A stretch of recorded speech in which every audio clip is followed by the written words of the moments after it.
God, that was the quietest we've ever been. The I loved him. whole time I was thinking, I was like, we haven't spoken in like 95 minutes.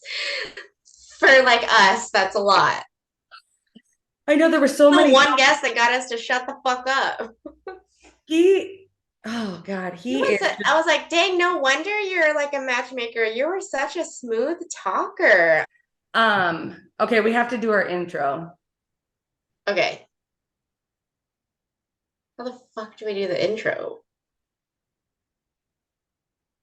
Three, two, one. Hi, I'm Angie. And I'm Jamie. Mental health is important.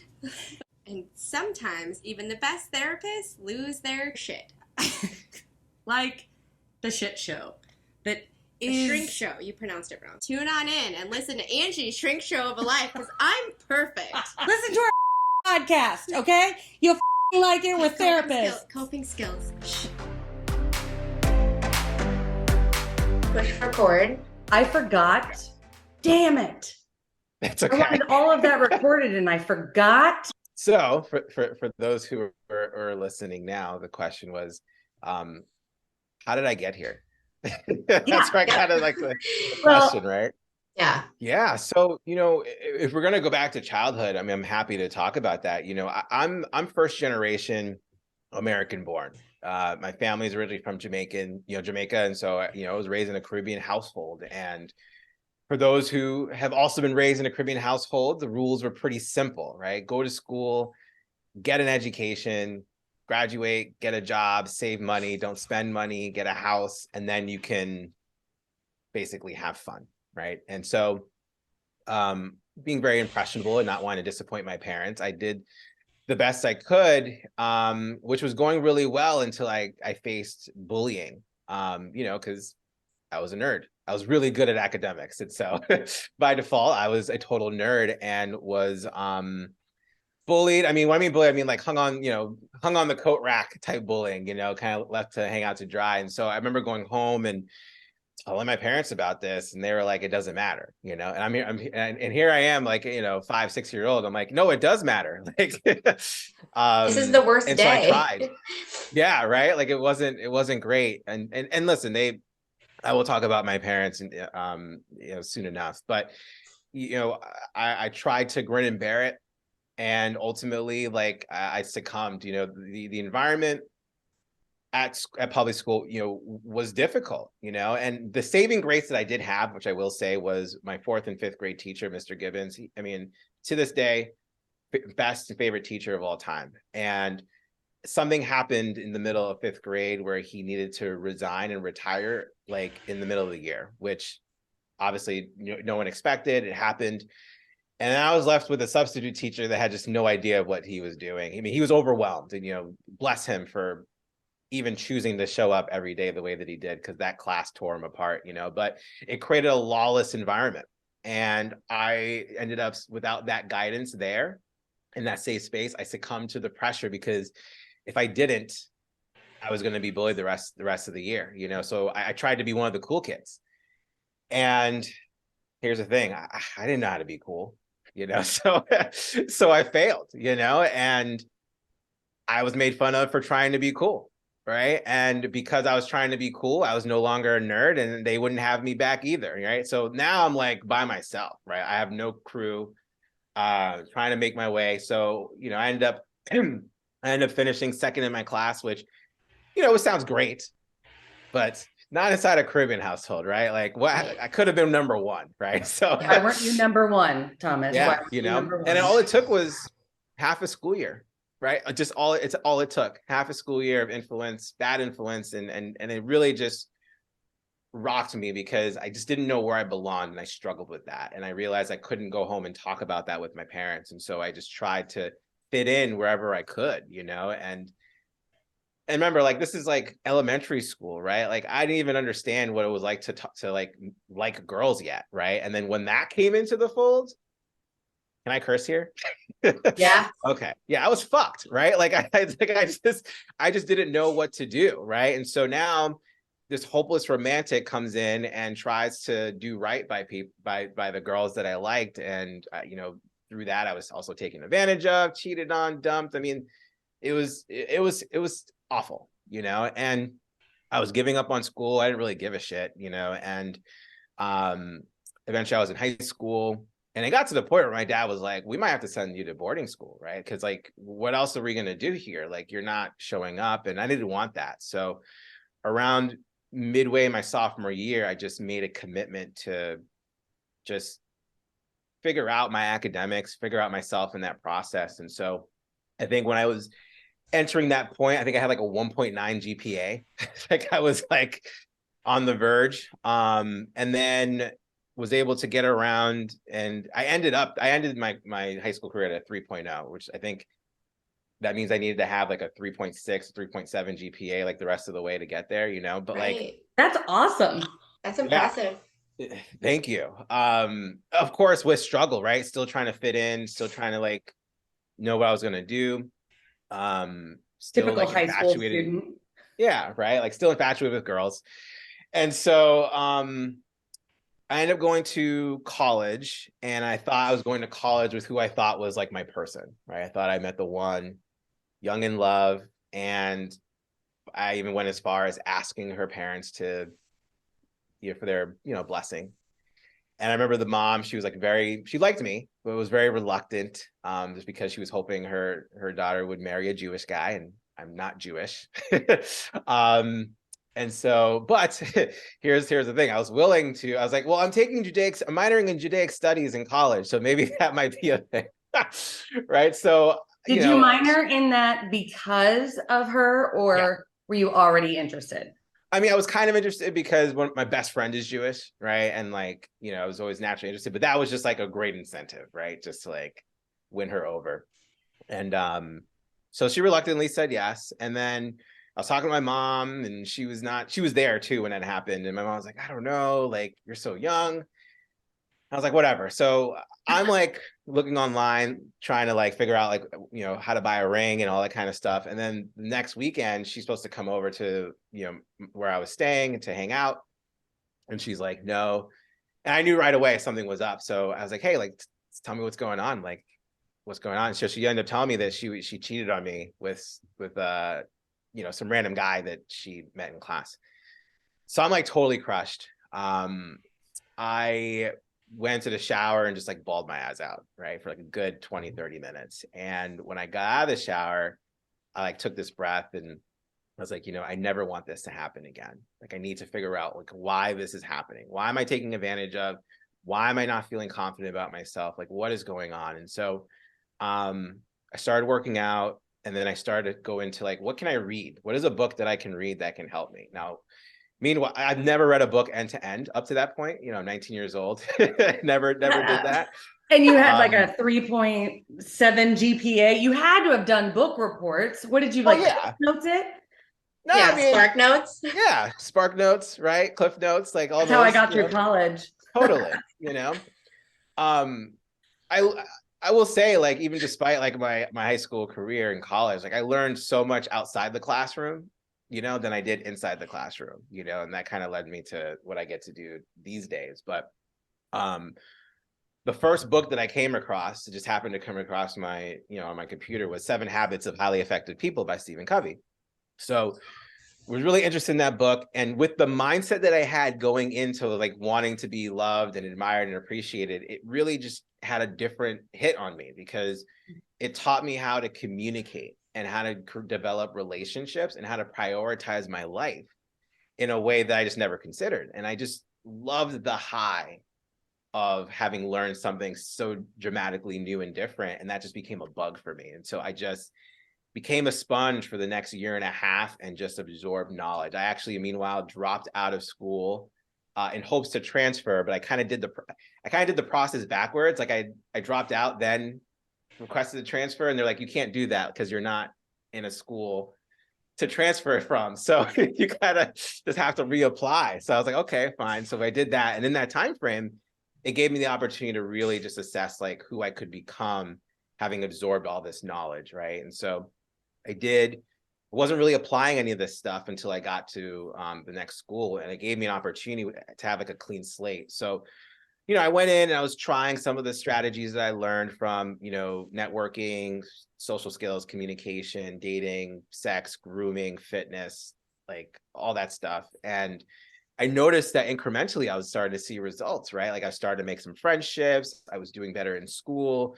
When I would interact with women, they would tolerate me. They would enjoy, I wouldn't have negative conversations, right? And so I felt really confident about that. And so I decided just to go all in. And the way that I can really describe it is, when you fast forward to my senior year in college, like, and I say this repeatedly, it's like I was living like Van Wilder, but graduating on time, right? Like, I had that life, and I was single, loving it. I was doing great in school. I was a part of the university. It was a smaller university, so I did become one of those big fish.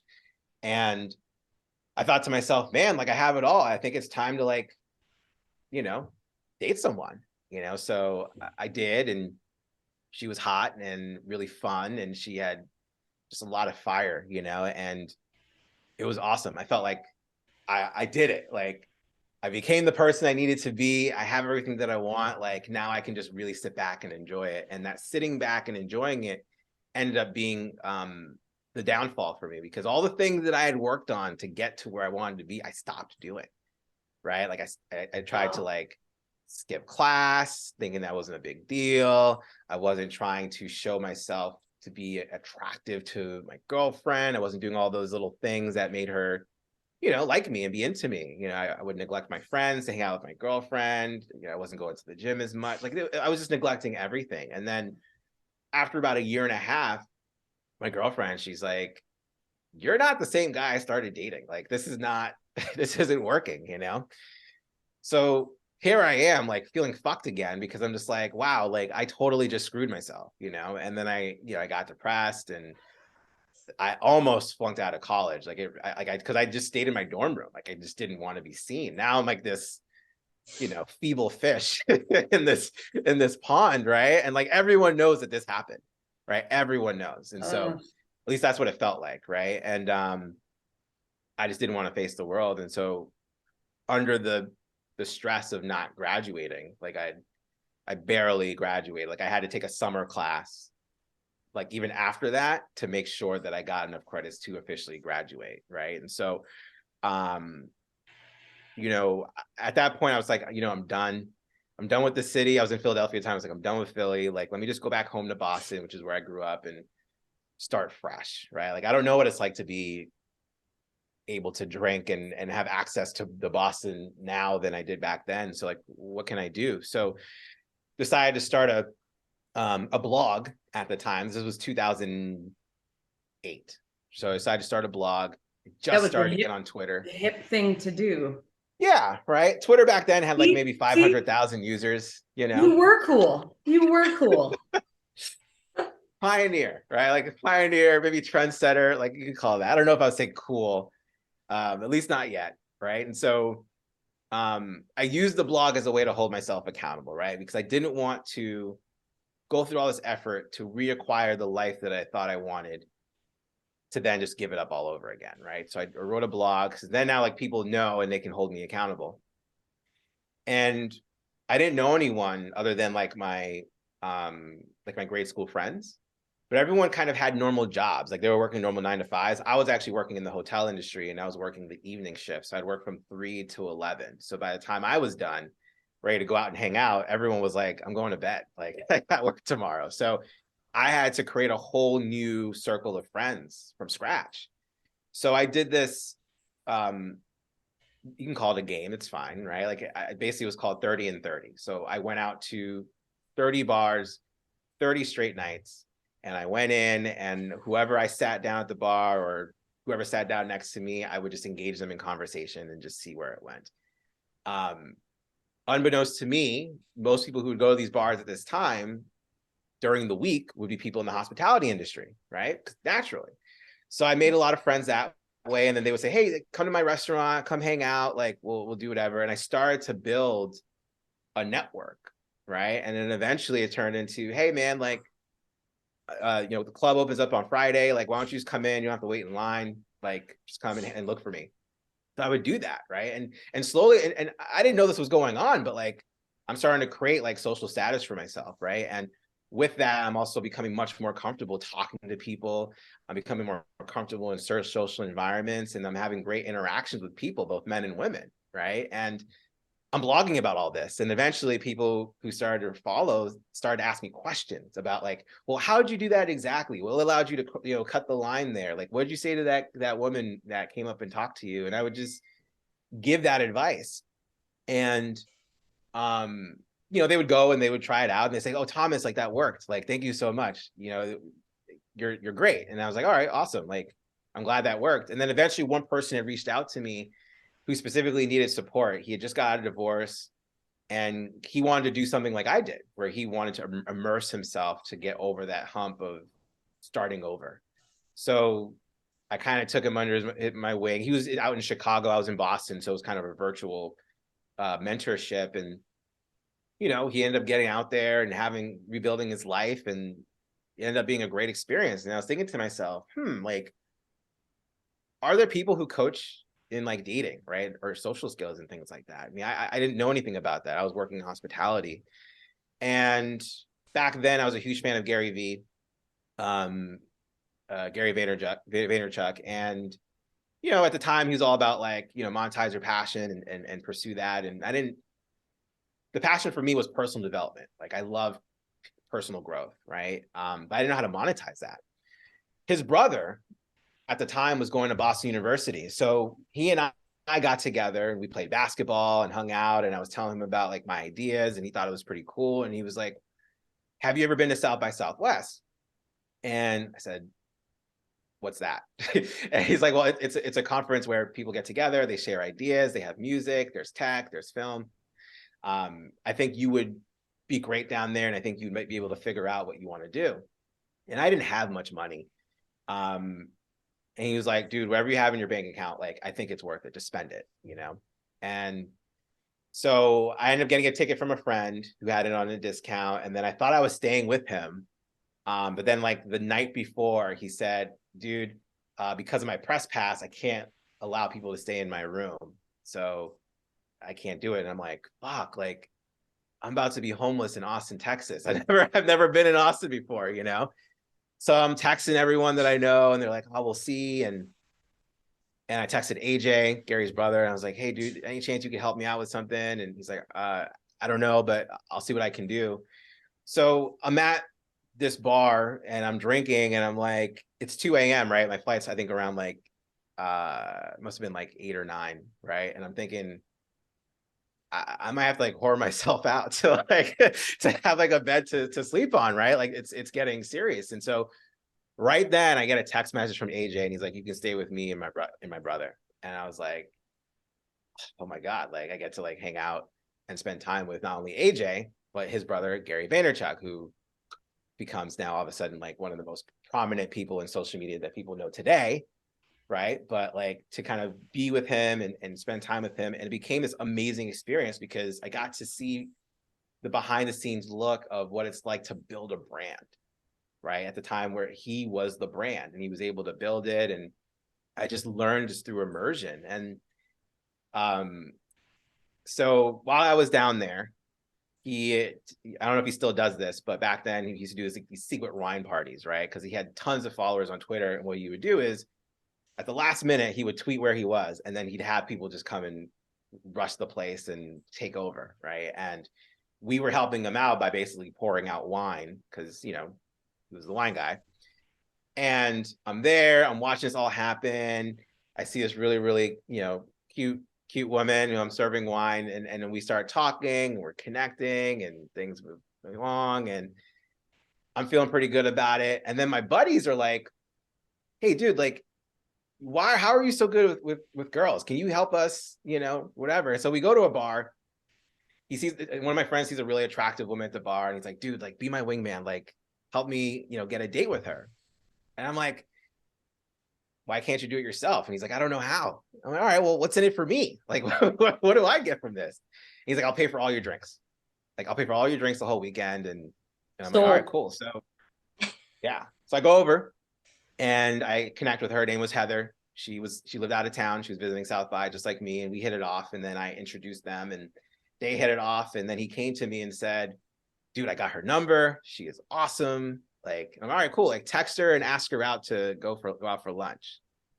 He's like, right now? And I'm like, yeah, like, make sure you lock it in because we're going to still go out. I don't want you to forget that. And she might have plans by the time she wakes up in the morning. So he does that. We continue to have a good time. You know, we get hammered basically. And then I wake up and I see a text from him and he's like, dude, you won't believe this. Like, you know, I just got off like a little time with her. We got coffee, you know, she's awesome. Let me know where you are tonight. Drinks are on me. Thanks for being my wingman. And that was when it hit me. I was like, wow, like clearly there's value in being able to offer this service where I can teach people how they can actually go out and make connections happen face to face. And I just love the idea of being a wingman. And you know, I love sports, played a lot of sports in high school. And I was like, what if I just went pro, right? Instead of doing the amateur wingman, like what if I just was a professional wingman? And so I remember going back to the hotel and I told Gary and his brother and a couple other friends who were there. And I was like, guys, like, this is what I'm going to do. Like, I'm going to be the professional wingman. And it was probably like the longest 5 seconds of my life at that time because everyone was silent. They didn't know what to say. And then Gary started to nod his head and he's like, you know what? If there's anyone who I believe could pull it off, it's you. And that was for me like all the validation I needed, right? Like, and by the way, like validation, it plays a huge role in my childhood and in my life because this was something that I was seeking for so long, right? This sense of validation, the sense of self-worth, most of the things being outside of me. So I ran with this, and within a few months, I was making enough money to quit my job. And then within a couple months after that, I ended up getting my first feature, which was in the Wall Street Journal, which I didn't expect. I didn't know that was going to happen. That next morning, I was still living at my parents' place. My mom was like banging down the door, and I'm like, "What?" And she's like, "My neighbor just called. Like, you're in the Wall Street Journal." I'm like, "What? That doesn't make any sense, right?" And I'm looking, and I look at my website, and it's like, I think it was like 10 or 11 a.m. and I had 20,000 visitors to my site already. And I was like, what article am I in? So I look and it's this article based on an interview I did on a video that a reporter saw. And she had called me and asked me a few questions, but she didn't disclose that she's from the Wall Street Journal, you know? And so I was like, cool, my first interview. Like, this is awesome, you know?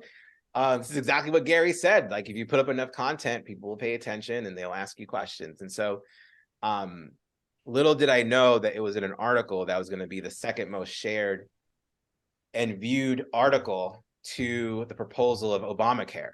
And so, you know, this was 2009, right? And so Obamacare was just proposed. Obviously, that was like a big deal. My article was like right under there. So, and so it just turned like for me working with a few clients in Boston to all of a sudden now I'm soliciting, you know, requests from clients all around the world. Right. I ended up getting clients in Shanghai, Sierra Leone. There was a guy I worked with in Portugal. I started working with a lot of people across the country, Canada, in Mexico, South America. And it was like, holy shit, like, let's go, you know? And then it started to escalate to then clients flying me out to their city to work with them and show them how they need to basically set up a lifestyle for themselves in their city. And so I got the benefit of being able to travel the country and go to cities that like I wouldn't have ever been able to go because my family's not the traveling type. And so it really just opened up a whole new world for me. And one of the best parts of it is like I was really good. Like I was actually getting my clients results. And then all of a sudden they started to get in relationships. Then they started to get married. And then dozens were getting married. And then they were starting to have kids. And then it got into the hundreds. And then I was like, this is out of control, right? Like this is nuts. Question. How many weddings have you been to? So it's really interesting, right? So I've only been to less than 10. What? Out of Did all you of them. not get an invite to every goddamn wedding? No, I've got invites. Oh, but, you just didn't go. Yeah, but either I couldn't go or the husband, well, now husband, just didn't want to reveal like what my identity was. Their right? game. Because so imagine this, right? This is what happened at the few weddings that I have gone into, right? Now, obviously, at that point, the wife knows, right? Like the wife just knows, because here's the thing. All of a sudden now I'm out of the picture, right? Like they found their person. They're no longer hanging out with me. And so the wife has to say like, hey, whatever happened to your friend Thomas? Like he was so cool. Like you guys used to hang out all the time. Like what happened, right? And so those who were comfortable obviously like outed themselves and outed me. And every single time, and I do not lie about this, every single time the wife would come to me and say, I'm so glad you worked with my husband, because if Oh, not, I wouldn't have met him, you know? And so there's no wife who has been, you know, who felt slighted or felt like it was a right. bad thing that I worked with their husband, because then they wouldn't exist, right? And so, Right. but I always found that really interesting, because when I work with guys, they tend to be a little bit more secretive, because I guess they just don't want to. I guess they at the time, you got to remember this is back in 2009, right? Like online dating was at that point more acceptable, right? Like it was less Right. taboo. So the idea of working with a wingman, so like a dating coach per se, to help them find love, that definitely was not Right. something that people was going to talk about. But were Except you teaching them the things that you taught yourself? Like, are you saying, is this like social skills and like just being confident, talking to humans? What were Yeah. the things you're teaching them? Yeah. So it's a great question, right? And so, you know, once online dating got really acceptable, right? It started to create a huge market boom where people just started to use online dating to find Right. people. 2009, just create a much clearer picture. We were still using dating sites, right? Websites, right? Right. Not apps. And location-based services were just starting to come out. If you remember like Gowalla and Foursquare, right? But the idea of using location in dating apps was like a no-no. Like that is safety 101. Like we do not do that, right? So just to kind of paint a picture, it kind of shows like how far we've come since then. But it was a time where people still needed to connect in person, you know, and people didn't know how to do that, right? Like we're not taught how to socialize and how to actually communicate and connect with people in person, right? We're expected to through natural immersion in things like school and university, right? But to give you a simple math lesson, right? And I always find this to be like the most fun math lesson of all time is like, as a guy, and I hate to, I want to go on a tangent, but this actually, there's a big point to this, right? Like if a guy is interested in talking to women, let's say he's 18, he's going to college, right? And he's going out Fridays and Saturday nights. And, you know, from the hours between 10 p.m. and 2 a.m., he's looking to approach women, right? But he's really nervous about it. This is me back then. Maybe I'll talk to 2 girls that night, right?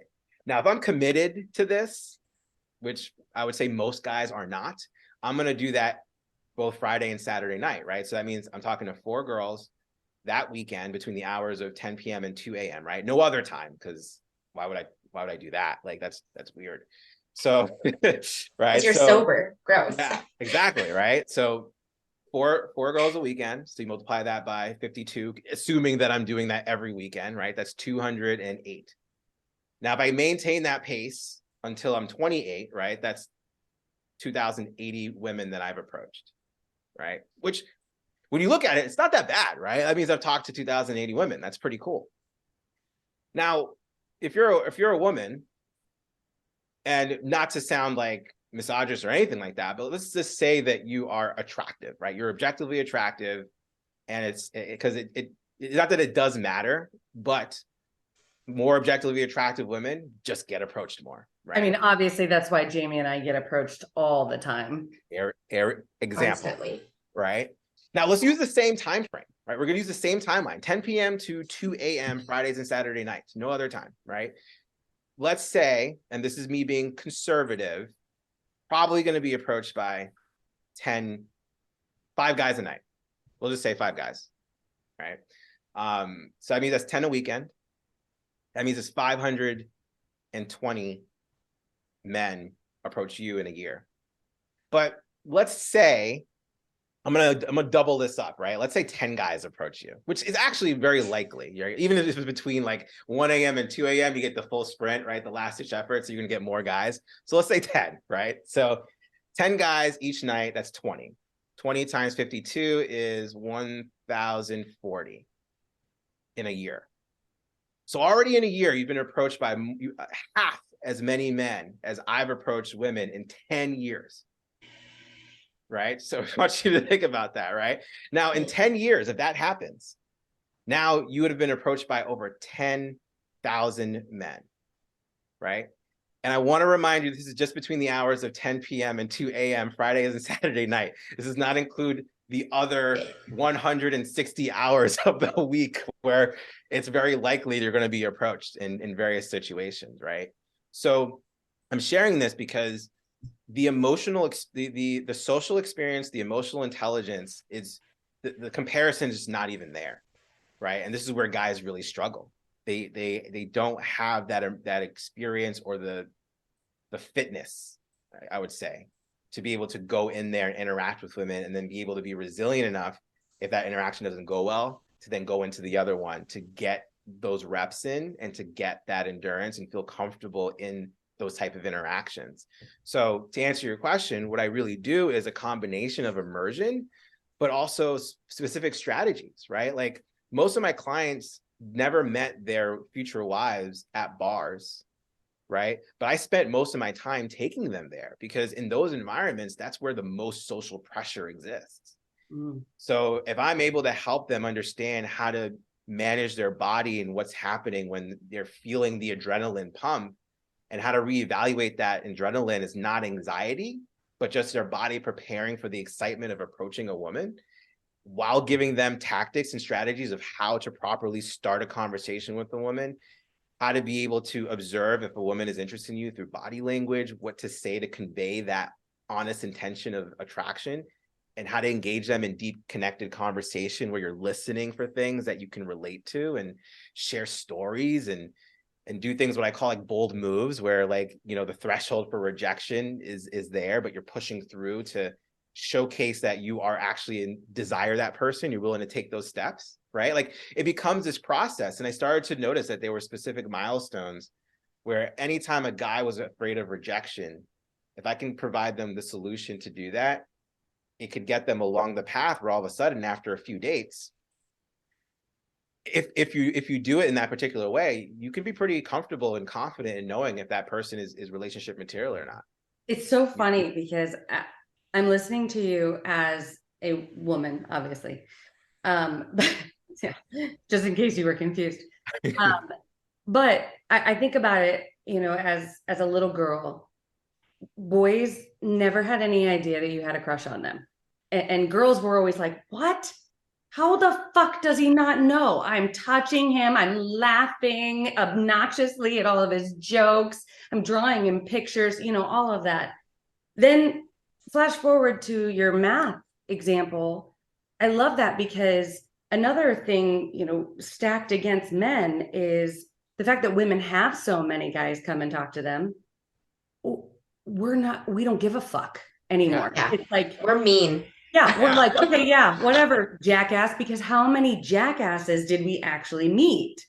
Then you flash forward even more with that body language piece and fighting through that and just being confident. And then I love the example that you said of telling them the anxiety that they're feeling is excitement, because I literally just had that conversation with one of my students because she was nervous to go to a public school. And I'm like, the nervous and excited are the same. They feel the same in your body. Same chemistry.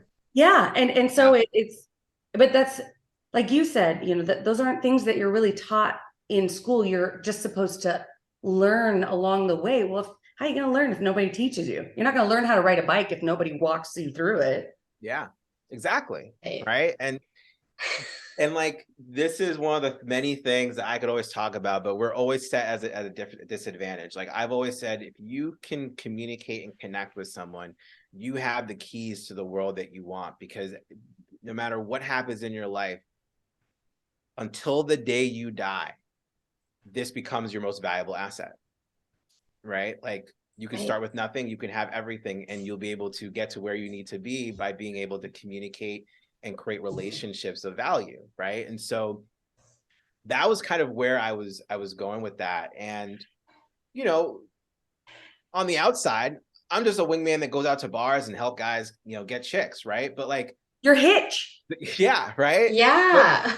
But the guys that was helping them, they really wanted to be in a relationship. They really wanted to find that long-term love. I mean, it doesn't mean that they didn't enjoy getting laid in the process. I mean, for some guys I worked with, you know, they were a virgin, right? And like they needed to get over that hump to open up the possibilities of them then eventually being able to be in a relationship where sex was a part of it, right? And so, you know, for them, it was the opportunity for them to build a life for themselves. And this was the one thing that they saw was getting in the way. You know? Oh my God, Thomas, I just had an epiphany.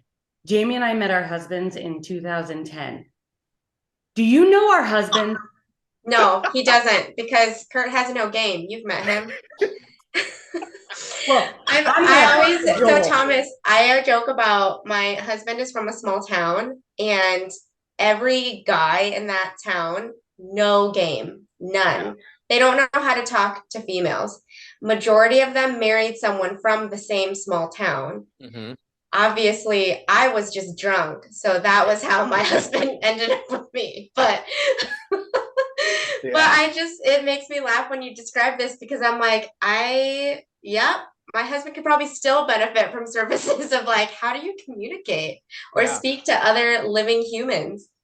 Yeah, I mean, there's a such thing as no game, right? But there is still like a strategy behind it. But you know, you bring up a good point because, and this is where you know, we've talked a lot about wingman, the professional wingman, but I wanted to share, you know, kind of this spin that I think you guys will appreciate. So so let's fast forward a few years. Like I'm the man, right? I'm traveling around the country. Guys are wanting me to help them. I'm actually helping them. I'm actually good at what I do. I end up finding my love of my life, and we get together and we get married in 2014. Today is actually our 9-year wedding anniversary, and so really exciting. Yeah. And I get a call from a producer and they want, and I was told that Steve Harvey saw me on a video and he wants me to come in on his show. And for me, I'm like, this is like a hallmark moment. Like this is like the biggest opportunity in my life. And I go there, this was when the studio was in Chicago at the time.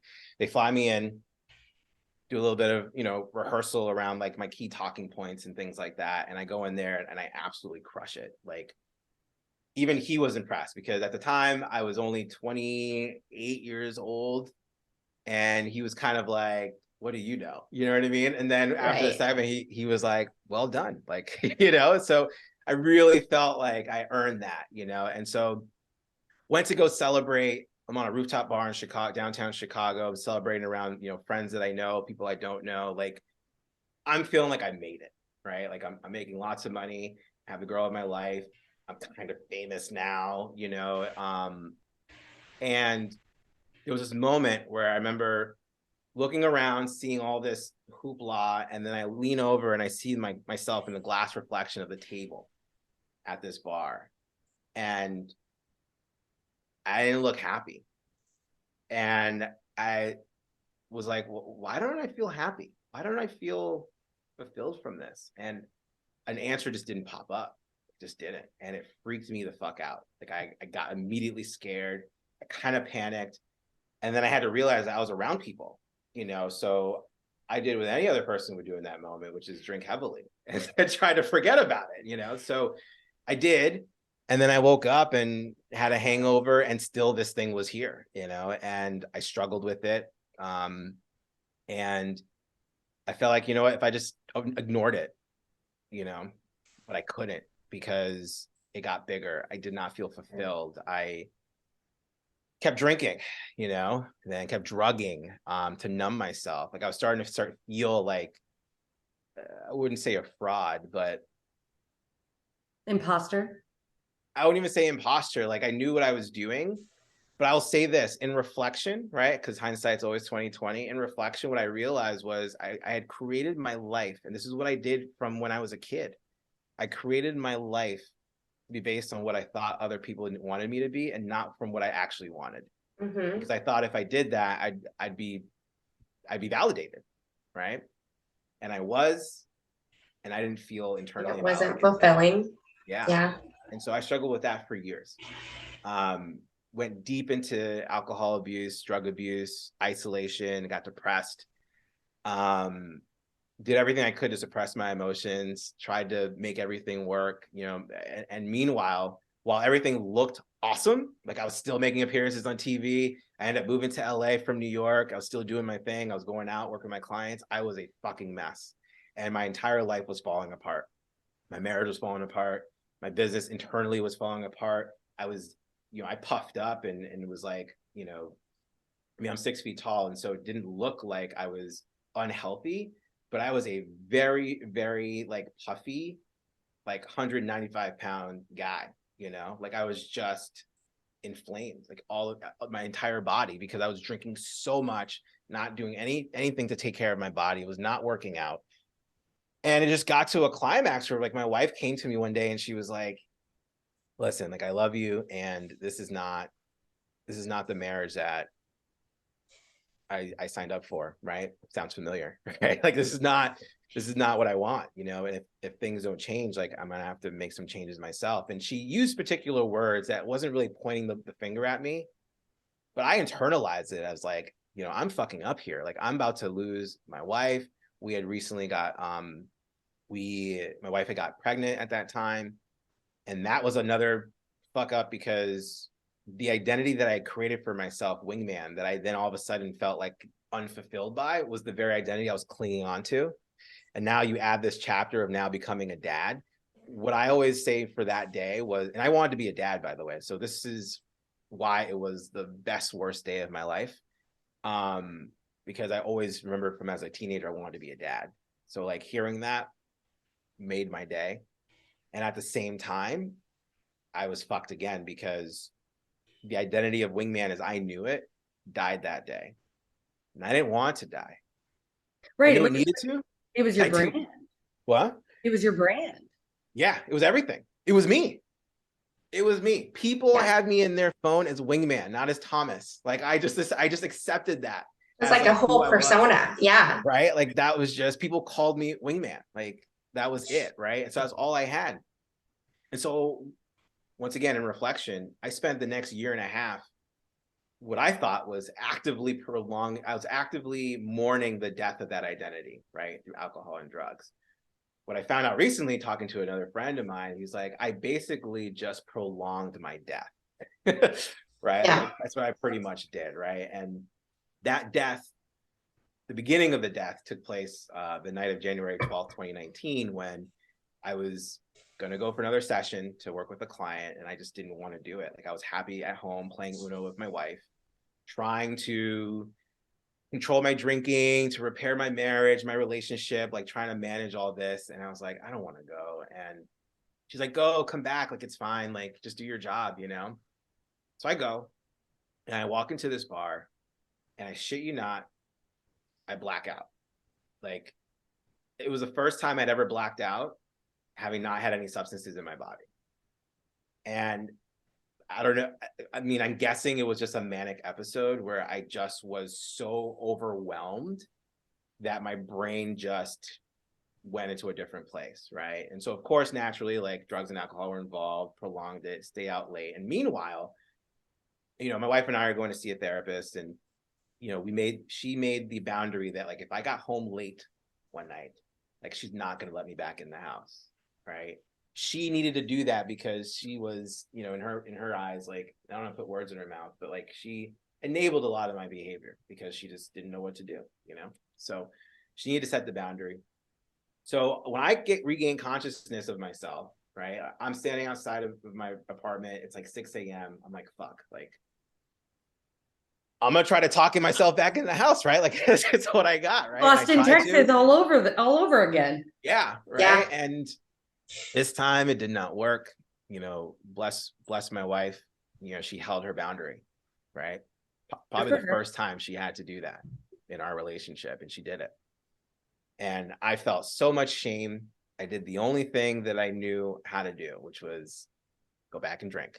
So I drank, I cried, I made a fool of myself, I complained, I played the victim game deep to the point where I actually legitimately had a blackout, right, from alcohol consumption. And then I try to get back into the house, which was, I mean, I don't really remember much of what happened, but I do remember violent screaming of getting out to get out, and I blacked out.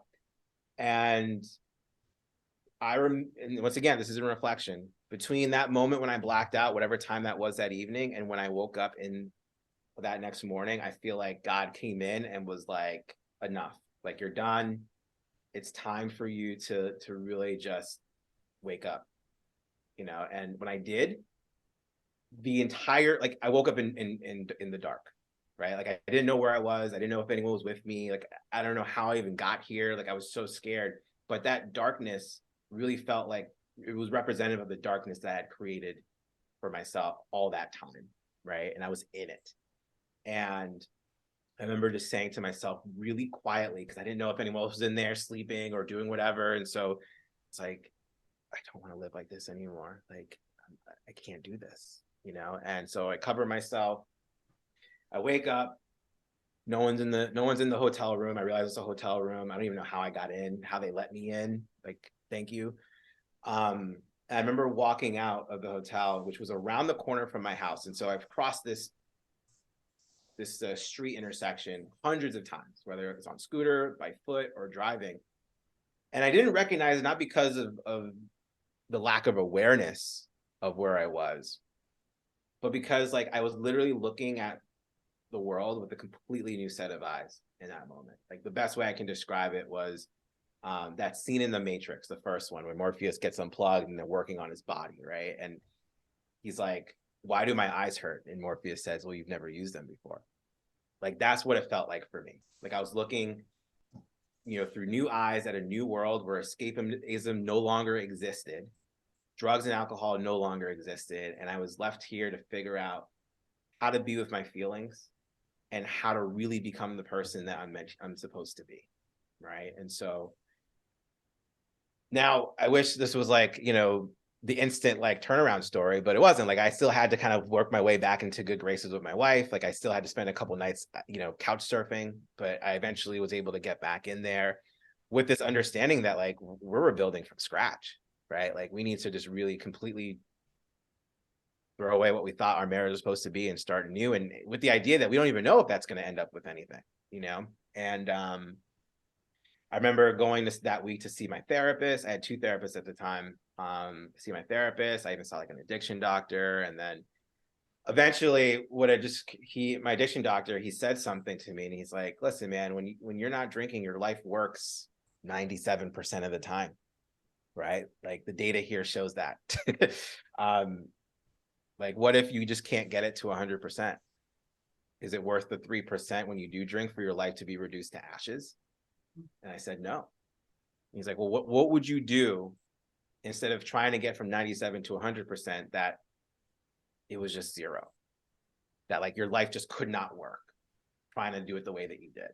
And I was like, well, I'll do everything I possibly can to like fix the solution. So that was when I ended up choosing to go into recovery groups, right? Recovery meetings. And that kind of springboarded my ascent into really discovering who I was from a physical, mental, and spiritual sense of purpose. And what it did was it gave me time to distance myself from Wingman, right? Like if I just, like I retired from in-person coaching for Wingman, January 12th, 2019, right? That was the last night I've ever gone out with a client. So with that out of the way, like, what do I do? Who's Thomas? You know, like what actually makes his heart open up?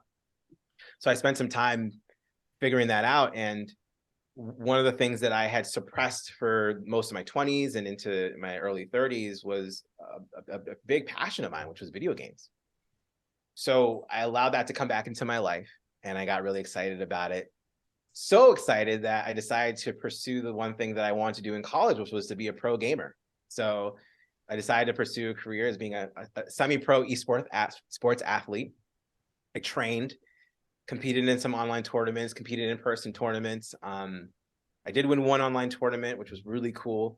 And then I went to a Red Bull sponsored tournament, and then I came in, I think it was 33rd out of like 100, almost 120 people, which was awesome for a newbie. And I remember walking away, not so much excited and proud of myself for that accomplishment, but how fulfilling it felt and how much fun I had end to end, right? From the decision to go for this, to the training, to showing up and competing. Like none of it felt like I lost. And I'm sure there were challenges, right? There were certain things I needed to figure out that I couldn't figure out and I had to overcome, but none of it really felt like I was losing. And I remember walking out of there thinking to myself, man, I wish life was like a game. Cause then I would just win all the time, you know? And then it clicked and I was like, fuck, like, what if I just combined my coaching experience and created a game design of it? And then that's when I was able to create the one-up effect. And the one-up effect, the philosophy is based on Super Mario Brothers. There's a psychological effect that takes place when you get that green mushroom, right? That one-up, yeah. All of a sudden now, you instantly shift from scarcity to now abundance, right? Because you now have this extra life to fuck around, right? You can take your time, you can take risks, you can, you can die, right? Like you can fall into the pit because you have an extra life. And not only do you have this extra life, you now have feedback, right? Of how to be better the next time. And it's a game. So of course you're going to try again, right? Because it's fun, right? And it made me really realize how important playfulness is in our lives. Because as a kid, playfulness is kind of the tool that allows us to rapidly develop, right? If you think about dolphins, it's how they socialize, right? Like we as individuals are better when we're playing. We access better parts of our brains when we're playing. And so I just coined it as this is the elite form of mindfulness, right? If we really think about it, because it just opens up a world of possibilities. And so I really went in on that. I wrote a book about it. I did research and understanding how to kind of make this game cover all different areas of life. I mean, how do you gamify mental wellness? How do you gamify spirituality? How do you, gamify just things that like you wouldn't even think about, right? And I tried to simplify as best as I could, and I started to get some traction. I mean, I really thought this would be great for businesses. I thought people are struggling at work, they're burning out. Like, what if I just offer this to people so that way they can be more satisfied at work, right? Without having to compensate for their performance, right? And Google got it, Google paid attention and they wanted me to come in and do a couple presentations on it. And it went well. I mean, a lot of the people that we worked with ended up getting promotions or ended up going back to where they really wanted to be inside of Google, And so it was just a really cool experience. And as I was working with people one-on-one, they'd always come to me and say, I'm really loving this. Like, I'm really happy with how things are going, but I would really love to gamify my marriage. Like, like my marriage is, not great, Wingman comes back. Yeah. So I'm like, sure, we could gamify your marriage. Like, why not? So I went back and I was able to put pieces together, and all of a sudden now their marriages are flourishing, right? And once again, the relationship, that romantic relationship, becomes now the portal to like abundance, for people, for men. And I'm just like, fuck, like, is this really happening? And I'm thinking to myself, like, and then Wingman, that identity's still there, right? Like, that's just a part of my character. It's part of who I am. So here comes Wingman. And he's like, dude, you kind of left me out to dry, like, I think you should make amends, And I didn't really consider it at that point. I was like, I need to make amends, but it really resonated with me, considering like my recovery and my connection with a higher power. And so I was like, you know what, I will make amends. So I was like, what a great way to make amends and pay homage to the thing that, without getting too emotional, but like it created and killed me at the same time, and allowed me to now be in a place where I could be really in purpose. And I was thinking to myself, like, I'm in this place too. Like, I had to recover my marriage. I had to rebuild my marriage from the ground up and do it in a way that was really representative of who I am. So it almost makes you wonder if it almost makes you wonder, because I very much am a believer in, what's meant for us never passes us by. So yeah, if I'm meant to learn a life lesson, it's going to present itself one way, shape, or form. And a lot of the life lessons I've learned end up coming out where it's valuable in helping someone else. So if your marriage had been on the rocks, could you be, one-up wingman, right? Yeah, absolutely. You like Right. set Like the stage. nothing's ever a coincidence, at least the way that I see it, and the choice is I either learn or I have to learn. Right. Right. Like I either learn or I have to learn. So, um, yeah. And so it just got clear to me that the best way to pay homage is to create the next chapter of what I believe my purpose is on this planet, is to be someone's wingman and experiencing the greatest potential that they can experience while having fun doing it in as many areas of their lives as possible. And in this chapter, it just represents people's marriage, and the way I think about it is more than just the marriage itself, but the family. I specifically work with dads who are struggling in their marriage, not just men who were married, because we live in a world where it's really difficult for kids to truly understand what it means to have a healthy relationship with someone. And the cornerstone of what that looks like, the standard of what that looks like, is their parents. I take very seriously how I show up as a masculine figure for my daughter, because that sets the tone for any masculine figure that comes into her life, whether it's a boyfriend, a boss, a teacher, a friend, a mentor, a coworker. Like I think about all of that. And I also want her to see that it's possible to go through difficult challenges and be able to heal with a partner, right? And do it in a healthy way. Because if she is able to learn that, she can go off in the world and have all the kinds of relationships that she wants. And she has her healing that she needs to do, but I will not pass my wounds to her to heal for me. That's what I've had to deal with in previous generations. And I'm doing that now. And I'm choosing to take that on because I feel like that's part of my responsibility and duty in order for her to feel she can live her best life without having to carry that around. But if I can help other dads realize that that's possible for them, and to be able to show up as not just the husband that they need to be, but the father they need to be, and the man and the leader that they get to be in this world, so that future generations can heal in a different way and change the trajectory of how relationships are held and taken care of in the future, I'll be really content with my work. And that has nothing to do with, and I think that's the best part for me, like I am so pre-validated in how I exist in my world today, that for me, I just know this. Like I know that this is my purpose. I know this is why I'm here, and I'm going to be relentless in making that happen. But I also don't need for it to happen for me to feel like I'm doing something.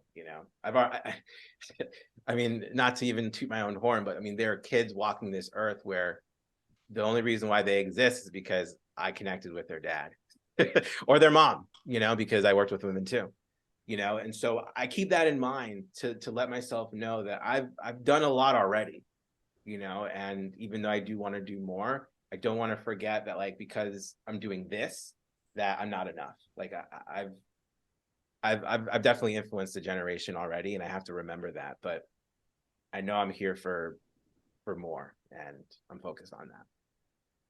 I need a microphone so I can just drop it for you, because holy shit, Thomas, I love absolutely, God, I love everything about this. And I love, you said not to toot your own horn, but, I really love that you did toot your own horn and that you are shining brightly, because that gives everyone else permission to also shine brightly and toot their own horn. And, you just, the way you're showing up in the world is so beautiful. I love it. I don't, oh my God, I don't even know. I'm like speechless. Jamie, what do you got? I think it's great that you helped set up all of these relationships, and now you essentially are doing something to keep them sustaining and flourishing. And you talked about what I love talking about is healing generational trauma and making it so your children don't have to clean up your shit, because you are going to be the best grown up in their life. So then they don't need to heal what you didn't, you know? And so I love that. And I think that's so important, because that's essentially what I try to do with, in my practice, in my therapy practice with all of my clients, because I'll explain it to them probably similar to how you essentially self-taught. Like you self-taught your own social skills through trial and error, you know. You self-taught your own like self-healing. And obviously, yes, like you had helpers along the way and like supporters along the way and the people and places that led you to where you needed to be. But all of the skills that you're teaching, I always tell people that's like the skill that we needed in high school. It's like a class we should have taken, you know, like how to socialize, how to have boundaries, how to communicate effectively. These are all skills that make us human, but we all suck at it. And I don't know why we don't learn this along with math, science. It's an important lifelong skill so you can function. Yeah. Yeah, absolutely. And how do you have crucial conversations? How do you have challenging conversations or what I like to call charged conversations where there are emotions involved and high stakes Yes. and communication super important? Like we're supposed to figure these out. And it's like in today's world, that's impossible. It's impossible, right? Especially if most of our communication is done through technology. Yeah, digital. Media, right? Like it's impossible. So I appreciate what you said because, it didn't click with me until that homage to Wingman came up because I remember even as, when I was starting Wingman and I did that when I was 22 years old, I wanted it to be a generational thing. I wanted to be something that mattered. I just wasn't in a place to be ready for that. Right. Like I got what I wanted and I just wasn't ready for that. And as a result, I took it all for granted. Right. And so I really appreciate the journey that I have to take now to get to where I need to be with this. And I ultimately think it's going to be the biggest reward and the biggest payoff for me because I now can appreciate it. I now understand, not to take this process for granted. And I get to savor every moment of it too, when another family is together now because of the work that we've done, that's super important, right? But I also think about that kid or those kids that now have a family that's together and they get to watch and truly learn what it's like to have good communication skills, how to have healthy relationships, how to have healthy boundaries because they're watching it happen at home, right? And that's where it happens, right? That's where you really learn, and so I'm really excited about that. So I appreciate you mentioning that. Well, and I love that. That was my favorite part was when you finally were like, okay, we're going to go back to Wingman and actually we are going to love and appreciate him rather than shun and shut that door because he's still a part of you. And unless you love all of your parts, even the ones that made some mistakes in the past, you know, you can't be a truly fulfilled person. You can't truly deeply love yourself. So I love that you're able to do that. That's so beautiful. It was a huge healing experience because for a long time I felt a little bit of lack and a little bit of that like oomph that I was missing, and I forget who I was talking to, but I was talking to one of my good friends. Oh yeah, I remember. It was my friend Sean. He was like, where's your swag? Like where's that part of you that like is easily here but not present, And I was like, it's with Wingman. I got to go get him back, And so I literally had to sit down and have a conversation. I did the part work there where I had the conversation with Wingman and said, listen, man, like we need you at the head. We need you at the boardroom, right? We need you in the boardroom. We need you to have a seat at the table. We just can't have you at the head, right? We can't have you at the head of the driver's seat. You can't be the master of decisions, but we need you. And I will give you space to speak your mind. We will find places where you can thrive and be at your best, right? And I'm able to identify when I'm at my best and how Wingman gets to be at my best, like being here and sharing my story and allowing that charisma and that enthusiasm to show really well. That's Wingman, right? And I'm using Wingman in a positive way. And that's me showing him some love, right? I'm also okay and happy and willing to share Tommy, right? Which is that soulful person of mine that just wants to be seen and heard and loved and appreciated. And as long as I give that to myself, I know I can share like this and be like this and know that I'm always okay, And it just took a long time for me to get to that place, but I'm so grateful that I am, because now I get to share that with other people and other men. I'm so grateful for your vulnerability and your willingness to share, the real darkness that Wingman did go through. And even, as you're talking about integrating him back in, that's such a blessing for people to understand that even when we fail, it doesn't mean that that was a bad part of ourselves. It doesn't mean that we are the failure. It's that we just have to learn how to reintegrate ourselves and calm our tits a little bit. Mm-hmm. Yeah. I'm all about calming our tits. We like doing that. But that was the theme of today's sessions too, right? we had to look at failure as it's not bad. It doesn't mean I'm a bad person or I'm just the worst or I'm stupid. It's failure means that you have the opportunity to learn now. You have the opportunity to grow. So you get to decide, what do you want to do with that? Yeah. And failure is a really interesting thing, because I try really hard not to see failure, but instead see feedback, right? Because if you're playing a game, it's only failure if you choose to accept that it's game over, right? Like, as long as you're willing to play, that's just feedback. Like, you haven't failed yet because you haven't given up. And so you're just getting feedback over and over again. But also, more importantly, like, words are important, right? And so if I were to say, I'm a failure, that is identity, right? That I'm creating for myself as a failure that will linger for quite some time, right? Because now I'm defining myself based on those things. And now I'm also defining myself based on future decisions that I make too, right? Like, will I fail? Will I be a failure if I do that? And so on. So I try to remind, especially with my clients, where they come in, they're like, I think my marriage is fucked. Like, I think I failed. I think I'm whatever. It's like, no, like, you're here because you see an opportunity where you can actually make this better. You can make this right. Failure is an event.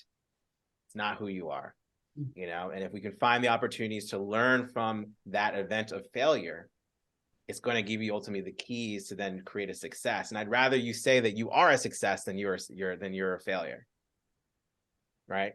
If you're going to identify with something, let it be success, not failure. Even though they're both events, I'd rather you identify with the former than the latter, right? So, it's really important that the communication with ourselves is and that's kind of where I start with my clients, is like, because here's what's really funny, right? So when I worked with my clients in the Professional Wingman, when they were doing dating, the number one question I'd be asked is like, what do I say? Right? Like, when you approach a girl or a woman, like, what do I say? Still, to this point, anytime someone like messages me or emails me, it's like, what do I say? The number one question I get from dads when they come to me trying to save their marriage is, what do I say? What do I say to my wife? Right? Like, how ironic is that Right. when we are trying to create a connection with someone that we actually find to be interesting or attractive, or that we love, that the number one thing that we can't seem to figure out, or the one thing that we are focusing on, right, which is so logical minded, which is what guys usually are, right, is, what do I say?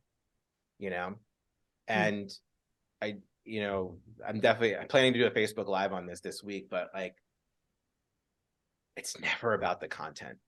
Never. It's never about the content. That's what I tell my husband all the time. Just fucking talk to me. It's not hard. And content, yes, it's king, right? Because let's face it, the media has a stronghold on a lot of people, right? But why? We don't think about why. How does that even work, right? It's not the content. It's the context. Context is the queen. She's the one that really runs the empire when the king's away. Right? And if we can figure out as men how to speak to the context of a situation, the context of which, when your wife is feeling hurt or wounded or unseen or unappreciated, then it doesn't matter what you say, because what you say will be related to the context, and that's what she's looking for, to feel a sense of connection and relatability, right? And so I shared this with my guys when they were single, right? I continue to share this with my guys, with, as dads, right? But it's one of the most undervalued skill set that I believe we as human beings like possess, which is our ability to understand and determine context to then make better decisions as to how to move forward, and it's a huge shift for men who are very like problem solving specific, very logical minded, probably mostly pragmatic, right? Where content matters more than the context. But once they're able to figure it out, it's a really powerful tool. And all of a sudden now you're able to have connections and conversations with your wife that you never thought were possible. And it doesn't necessarily require you to be all that vulnerable. That is important, right? It's very important. But like, it doesn't need to look the way that you think it's going to look. You just have to be able to pick up on context, and it changes things. You have to be willing to see that. I think that's where the vulnerability comes in. Beyond yourself. Yeah. Which is the big thing, at least in my household sometimes. Sorry, Joel.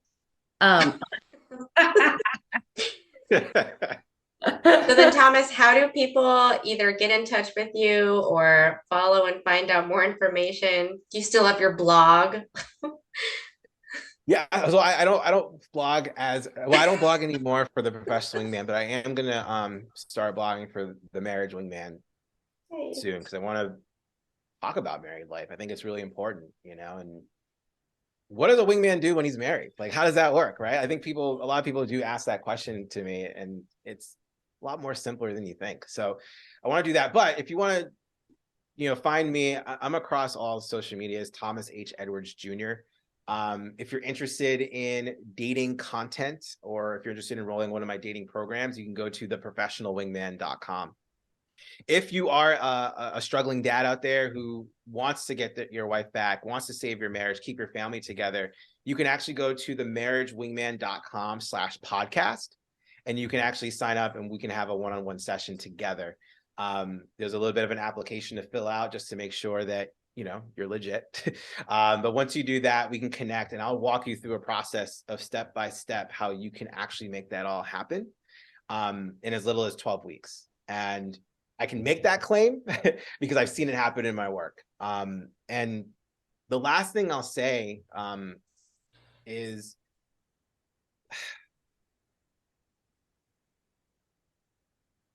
the world we live in right now is really challenging, right? It just is. There's everything kind of looking to grab our attention, looking to absorb us into whatever it is that's going on and keep us out of self. Like, keep us out of ourselves, being present in our bodies of what's going on and what we believe our true purpose is here to be.